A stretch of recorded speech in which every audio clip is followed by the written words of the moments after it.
யோபுவோட முன் நாட்களை காட்டிலும் பின்னால உள்ள நாட்களை நல்லா நடத்தினாரு. இந்த ஜெப வேளையில இருக்கவங்களாம் நல்ல விசுவாசத்தை அறிக்கை பண்ணணும்.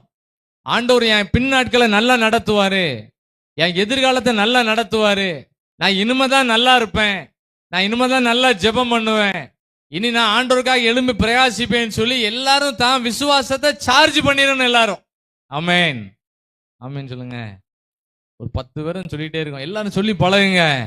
நம்ம எல்லாருக்கும் ஒரு நல்ல நம்பிக்கை இருக்கணும். இது பேரு தன் விசுவாசம். தன் விசுவாசத்தினாலே நீதிமான் பிழைப்பான், விசுவாசத்தினாலும் நீதிமான் பிழைப்பான்.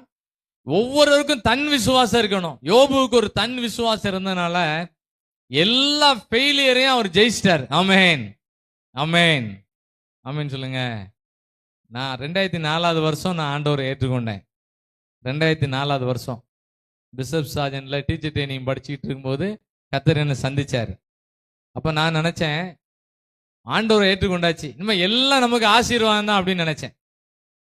ஆண்டவர் ஏற்றுக்கொண்ட உடனே எல்லாம் நமக்கு ஆசீர்வாதம் தான் அப்படின்னு நினைச்சு உள்ள வந்தேன்.